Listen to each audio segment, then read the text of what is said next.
Hi guys, welcome back to my channel. So today I have a very exciting video that I'm going to talk about today. So it's gonna be about, today I'm going to be talking about a little bit about my job and being an RDA, registered dental assistant, and I'm going to be doing like a 2 to 3 part series, and it's going to be talking about kind of like how I like my job, what I do as far as my job, and then the part series, I don't know if I'm gonna do like one full video. Sorry, my cat's jumping on the chair. But I don't know if I'm gonna do one full video of this, me talking about what I do as a registered dental assistant, and I'm actually an extended functions dental assistant. So I may do one full video dedicated to this depending on how long this takes, or I might just combine this with the how to become an RDA, and then the second or third part series will be how to become an Ef2 after you get your RDA. So I'm sorry in advance. Again, my cat is jumping all over the place, and if I keep looking over to the side, it's because there are people doing like work on the other side of my fence behind my house, and it keeps creeping me out. So anyway, okay, so let's go ahead and get started with the video. So for my job, I am a registered dental assistant, and I'm an extended functions dental assistant. So basically what that means is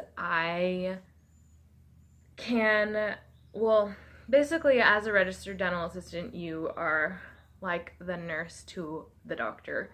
You help the doctor, you check in the patients, you know, if you need to get vitals, you get vitals, and you get x-rays, and you ask the patient all about what is hurting in their mouth, and you know, what needs to be looked at at that visit, and you take the x-ray and you get all the information, and then you bring it to the doctor and you tell him, you know, whether it's going to be, you know, they have a toothache, or you're going to be doing work on them like a filling or a crown or something. You'll be setting up all of the trays and the instruments and everything beforehand. So you're setting up all the procedures, and you're getting all the information for the doctor before he comes in. And then as a registered dental assistant, you get to do a little bit more. So you're licensed, and you're licensed to be able to polish people's teeth. So hygienists do that after a cleaning usually, but RDAs can do that as well.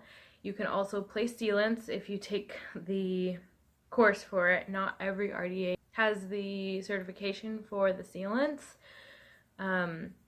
That's kind of a newer thing within the last, I don't know, 5 or so years. I think they made it mandatory for people who are renewing their licenses, who are getting new licenses. People who have had licenses in the past, they don't have to get their sealant license, but people who are getting new licenses have to get their sealants within, I think it's within your first renewal, so within the first 2 years. So you can do sealants, which basically protects the tops of the teeth. I'm not going to get too much into detail as far as like what everything actually does. Like if you want to know exactly what all of it means, you can look it up on the internet. I just won't have enough time to go into like super like in-depth detail. But so you can place sealants, you can take x-rays, you can polish people's teeth. I have it written down here, that's why I'm looking down. And you can place temporary fillings and take some impressions.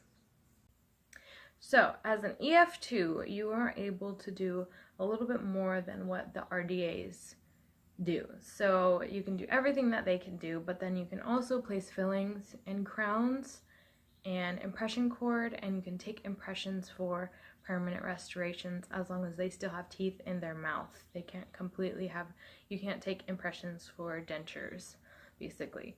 So even if they only had one tooth in their mouth, you could still take the impression for like a partial denture type of thing. So I'm going to go into a little bit more detail as far as that goes for the Ef2s. The Ef2s, you're allowed to use the drill, you're allowed to place the filling material, you're allowed to adjust the fillings, you're allowed to, you can cement the crowns, you can clean them out, clean the tooth. What else? You can clean up the cement. That's another thing that RDAs can do. They can clean up cement and that type of stuff around restorations. For an Ef2, you can use the drill in the mouth, but I'm gonna get into the differences between the dentist and the Ef2. So the dentist can drill out natural tooth structure and decay. The Ef2s cannot touch the natural tooth structure at all. You're not allowed to touch the decay or to touch the natural tooth structure. So if you're adjusting, you are supposed to, as much as you can, not, take away any good tooth structure. Most of the time, your fillings are right next to, but right up to the enamel, so you may get just a teeny bit, but most of the time you are not going to be taking the drill and drilling out the tooth or anything like that. The difference between the dentist and the Ef2 basically is that the dentist can do not only that, but they can also give anesthetic. That's one thing that the Ef2s cannot do. They cannot give anesthetic. Now hygienists, dental hygienists, they can give an anesthetic for people for their cleanings and stuff like that.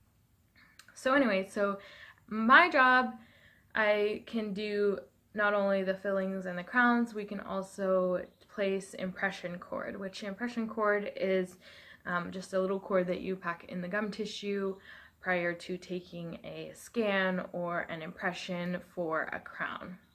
That is basically what helps you find the margin of the tooth, so that way when you seat the crown, it's all gonna meet, the tooth, and it's all gonna be smooth. It's not gonna have a gap or anything like that.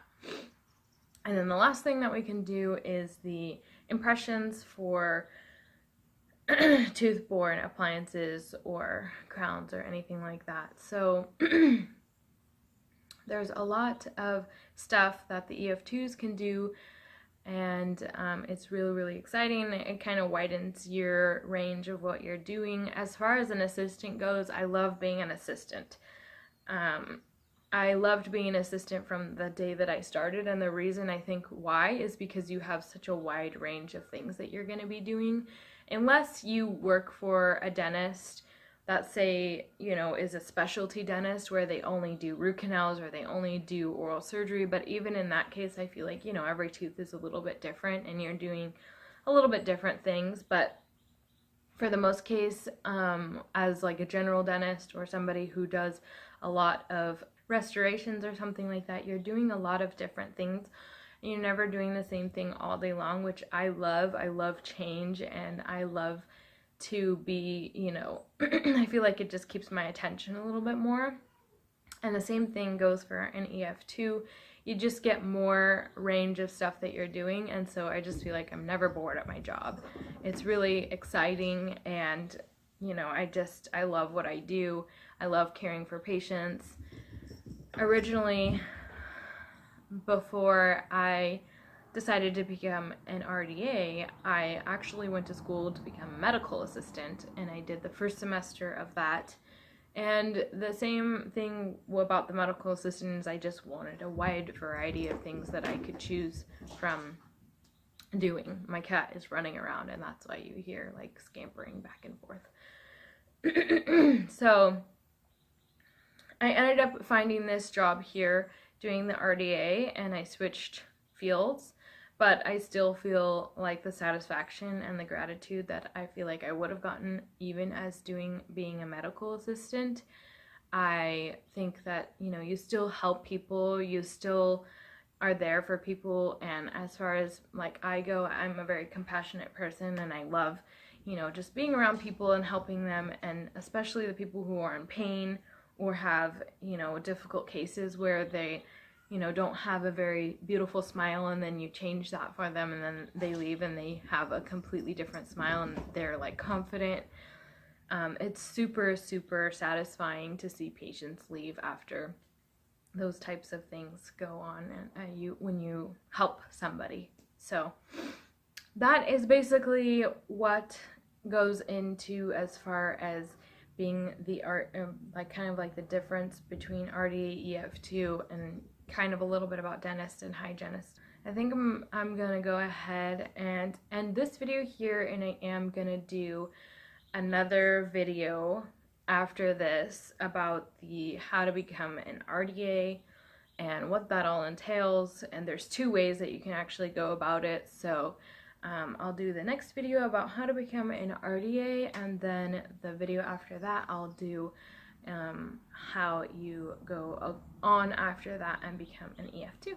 Okay, I hope everyone enjoyed this video, and if you did, give it a thumbs up and hit the like and subscribe button down below. And yeah, I hope that I will see you guys in my next video. Bye guys!